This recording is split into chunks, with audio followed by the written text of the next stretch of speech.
முன்னாடியே நிறையா கஸ்டமர் கிட்ட சொன்ன மாதிரியே வந்து என்னோட ஒரு பர்சனலான ஒரு கனவு இந்த மாதிரி ஒரு படம் ஒரு மெயின் ஸ்க்ரீன் தேட்டர்ஸ் ஆடியன்ஸுக்கு கரெக்டாக ப்ரொடியூஸ் பண்ணி கரெக்டாக ஃபில்ம் பண்ணணுன்றது. ஸோ சோமேதரன் மாதிரி ஒரு ஈழம்லேருந்து வந்த ஒரு மேக்கர் அவரோட கதையை நம்ம மக்கள்கிட்ட சொல்கிறதுக்கு கரெக்டான வழிமுறையில் பண்ணி கொடுக்கணுன்றது எனக்கு ஒரு பதட்டமாகவும் இருந்துச்சு. அதே நேரத்தில் அதை கரெக்டாக பண்ணணுன்ற ஒரு பொறுப்புணர்ச்சி இருந்துச்சு. அது வந்து இன்றைக்கி இப்போ நீங்கள்லாம் படம் பார்த்துட்டு அந்த படத்தில் ஃபீல்டாக எனக்கு சொல்லும் போது மொத்தமாகவே டீமாகவே ரொம்ப ரியலி ஓடுவேன் பை ரியாக்ஷன்ஸ். நிறைய பேர் வந்து ஒரு நவீன் சொன்ன மாதிரி எமோஷனலாக வந்து பேசிட்டு போனாங்க. ஸோ அது ரொம்ப சந்தோஷமாக இருக்குது. ஸோ இந்த படத்தை கண்டிப்பாக வந்து ப்ரெசன்ட் மீடியா எங்களோட எல்லா படத்துக்கும் சப்போர்ட் பண்ணுற மாதிரி இந்த படத்துக்கு இன்னும் கொஞ்சம் அதிகமாகவே சப்போர்ட் பண்ணுங்கள். ஏன்னா வந்து இதுக்கு பின்னாடி ஒரு மிகப்பெரிய இன்டென்ஷன் இருக்குது. அதாவது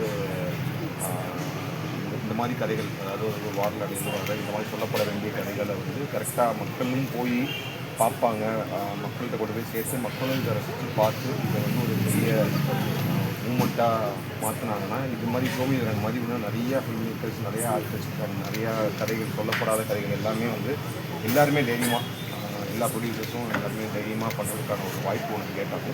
அதை வந்து நீங்கள் தான் சப்போர்ட் பண்ணி பண்ணியிருக்கீங்க. கண்டிப்பாக இந்த படத்தை பற்றி என்ன விமர்சனம் இருந்தாலும் நீங்கள் மக்கள்கிட்ட கொண்டு போய் படத்தை சேர்க்க வேண்டியது உங்களோட சேர்க்கணும்னு உங்களோட அவங்களோட ரூல் புக்ஸு அதுக்கேற்ற மாதிரி சில விஷயங்கள் இது வந்து வந்துச்சுன்னா ஏதாவது பிரச்சனைகள் வரலாம், அந்த மாதிரி விஷயங்கள் இது வேணாம், இது ஏதாவது அப்படின்ற மாதிரி சில இது சொன்னாங்க. அது நாங்களுமே வந்து மியூச்சுவலாக டிஸ்கஸ் பண்ணிவிட்டு அப்புறம் வந்து எங்களுக்கும் சரி இது எடுத்துடலான்ற மாதிரி தோணுன சில விஷயங்களை எடுத்தோம். மற்றபடி வந்து இது வந்து எல்லோரும் எதிர்பார்க்குற மாதிரி சென்சாரில் பயங்கரமாக இஷ்யூ ஆகினா வரல. Sensor was supportive. குறிப்பாக அந்த மிலிட்ரி ஆட்கள்லாம் வெளியில் இருக்காங்க. நம்ம பெண்கள் 4 சட்டை, ஒரு சட்டை போட்டிருந்தா பரவாயில்ல, 4 சட்டை போட்டிருக்கிறதெல்லாம் பார்த்தா ஒருவேளை அவங்களுக்கு புரியலையா? கண்டிப்பாக சொல்ல முடியாது. ஏன்னா வந்து எனக்கு தெரிஞ்ச வரைக்கும் அவங்களுமே வந்து ஏன்னா அவங்க ஒர்க்கே வந்து படங்கள் பார்க்குறதுனால கண்டிப்பாக புரியாமல் விடுறவங்களுக்கான ஒரு விஷயமா அது இல்லை. புரிஞ்சிருக்கும் அவங்களுக்கு வந்து ஓகே சொல்லப்பட வேண்டிய விஷயம் நினைச்சிருக்கோம். இந்த படத்தை இலங்கை படம்லாம் வரும்போதெல்லாம் நிறைய பிரச்சனைகள் வரும். தமிழ்நாட்டிலும் சரி எதிர்ப்புல நிறைய கிளம்பும்.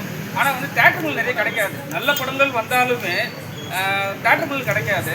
இப்போ இந்த வீக் வந்து நிறைய படங்கள் ரிலீஸ் ஆகுது. உங்களுக்கு எவ்வளோ தேட்டர் கிடைச்சிருக்கு? தேட்டர் எவ்வளோ சப்போர்ட் பண்ணுறாங்க? சார் இப்போ வந்து என்னன்னா இந்த படம் இப்போ நான் சொன்ன மாதிரி இதை நாங்கள் பண்ணிவிட்டு அதை வந்து நான் சொன்ன மாதிரி நம்ம ஒரு மெயின் ஸ்ட்ரீம் ஆடியன்ஸ் கொண்டு வரணும்னு நினைக்கிறோம்ல. அது வந்து சும்மா ஒரு அட்டம்ப்டாக பண்ணக்கூடாது. இது வந்து ஒரு ப்ராப்பர் ரிலீஸாக பண்ணணுன்றதுக்காக தான் நாங்கள் ரொம்ப நாள் கரெக்டான ஒரு பார்ட்னர் வேணுன்ற மாதிரி தான் பண்ணோம்.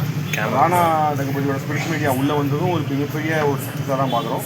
அப்புறம் ஏஜிஎஸ்மே வந்து படம் பார்த்துட்டு அவங்களுக்கு ரொம்ப பிடிச்சி போய் அவங்க தான் இப்போ டிஸ்ட்ரிபியூட் பண்ணுறாங்க சென்னையில். ஸோ இது வந்து ஒரு நம்ம மெயின் ஸ்ட்ரீமாக இந்த பட்ஜெட்டில் வர்ற ஒரு படம் எந்த அளவுக்கு தேட்டர்களில் பிடிக்குமோ, எந்த அளவுக்கு நல்ல தேட்டர்களில் பிடிக்குமோ அந்த அளவுக்கு தேட்டர்களில் ரிலீஸ் ஆகும். ஸோ இதில் வந்து தேட்டர் பிடிக்கிறதுனா எந்த பிரச்சனையுமே கிடையாது. ஒரு ப்ராப்பரான ஒரு மெயின் ஸ்ட்ரீம் பிக் ரிலீஸ் தான். கவுண்டா இன்னைக்கு டியூஸ்டே தானே, இன்னைக்கு இப்போ தான் தேட்டருக்கு போன ஆரம்பிப்பாங்க. இந்த டார்கெட்டிங் அரௌண்ட் 100 to 125 ஸ்க்ரீன்ஸில் ஓப்பன் பண்ணுறதா ஐடியா. அப்புறமேட்டு நீங்களாம் சப்போர்ட் பண்ணி அது நல்ல ஒரு வரவேற்பு வந்துச்சுன்னா அந்த அடுத்த நாளே வந்து இன்க்ரீஸ் ஆகும் நம்புகிறோம். நீங்கள் தான் இன்க்ரீஸ் பண்ணணும் சார். 1.5 மணி நேரம் தான் படம். 1.5 மணி நேரம் 1.5 மணி நேரம் 5 நிமிஷம் பாட்டு 1.5 மணி நேரம் சொன்னீங்க. ஆனால் அதில் டைம் போட்டிருக்கிறது 1 மணி நேரம் 1 நிமிஷம் 4 நிமிஷம் 95 மினிட்ஸ் சார். 95 மினிட்ஸ். அப்போது 2 படம் நம்ம அதெல்லாம் 3 மணி நேரம் படம் எடுக்கிறாங்க. 2 படம் இருக்கிற நேரத்தில் ஒரு தேட்டரில் ரிலீஸ் பண்ணுறீங்க. ஏதாவது டிக்கெட் ரிடக்ஷன் பாதி டிக்கெட் கேட்கலாம். நான் என்ன கேட்கறேன்னா டைமை வச்சு படத்தை நிறுத்துறீங்களா இல்லை படத்தோட குவாலிட்டி வச்சு நிறுத்துறீங்களா? குவாலிட்டி பிரமாதம். அதாவது நம்ம ஆளுங்க 4 மணி நேரத்தில் சொல்ல வேண்டிய விஷயத்தை நீங்கள் 1.5 மணி நேரத்தில் ரெண்டு டிக்கெட் வாங்கிட்டு சார் இல்லைன்னா நின்று கேள்வி கேட்கறதே இல்லை. அவ்வளோ பிரமாதமாக பண்ணியிருக்கீங்க.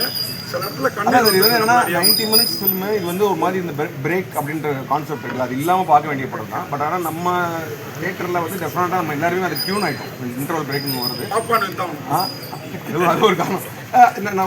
நம்மளே படம்லாம் அப்படி தானே படம் பார்த்து வரோம். ஒரு இன்டர்வல் பிரேக் இல்லைன்னா நம்மளுக்கு ஏதோ ஒரு பதட்டமாயிரும்ல, அதனால அப்படி தான் ரிலீஸ் பண்ணுறோம் இன்டர்வல் பிரேக் வச்சு. பட் ஆனால் 90 மினிட்ஸ் ஃபில்மு.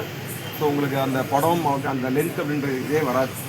நவீன் சார் கத்தி மேலே நடக்கிற மாதிரி சப்ஜெக்ட் ரொம்ப ரொம்ப சென்சிட்டிவ் எப்படி ஒத்துக்கிட்டீங்க அது இந்த மாதிரி ஒரு கமர்ஷியல் ஹீரோ நாவல்லாம் வந்து அவ்வளோ பெரிய மைக் ரொம்ப இந்த சைடு பேலன்ஸ் இதான ரொம்ப விமர்சனம் வரும் அதை பற்றி சொல்லுங்கள் எப்படி ஒத்துக்கிட்டீங்க கரெக்டாக பேலன்ஸ்ட் பீப்புள் இங்கே இருக்கும்போது கதை தான் சார் ஹீரோ. நான் எந்த கமர்ஷியல் இருந்தாலும் என்ன இருந்தாலும் இட்ஸ் அ ஸ்கிரிப்ட். ஸோ நான் ரொம்ப ஃபார்ச்சுனேட்டாக ஃபீல் ஆகிறேன். ஏன்னா நான் அம்மு படம் பண்ணும்போது தான் அந்த படத்தில் நடக்கும் எடிட்டில் பார்த்து தான் என்னை காஸ்ட் பண்ணாங்க. ஸோ சொன்னப்போ உடனே பிகாஸ் ஒன் நைட்டில் நடக்கிற படம், அதுவும் போர் நடுவில் நடக்கிற ஒரு கல்யாணம். ஸோ அது ரொம்ப இன்ட்ரெஸ்டிங்காக இருந்துச்சு. அண்ட் சுமி கூட நான் ட்ராவல் பண்ணும்போது அந்த knife edge of the knife இருக்கிற ஒரு கேரக்டர் வந்து எனக்கு ரெஸ்பான்சிபிலிட்டியாக கொடுத்தப்போ என் ரெஸ்பான்சிபிலிட்டியோட என்னென்னா இந்த கதைக்கு நான் என்ன ஞாபகம் பண்ண முடியுமோ அதை பண்ண முடியும். அண்ட் தேங்க்யூ சுமி, பிகாஸ் இதுக்கு நீங்கள் சொல்கிற என் கேரக்டர் நல்லா இருக்குது, நல்லா பண்ணியிருக்கேன் பிகாஸ் ஆஃப் த டேரக்டர். பெஞ்சோட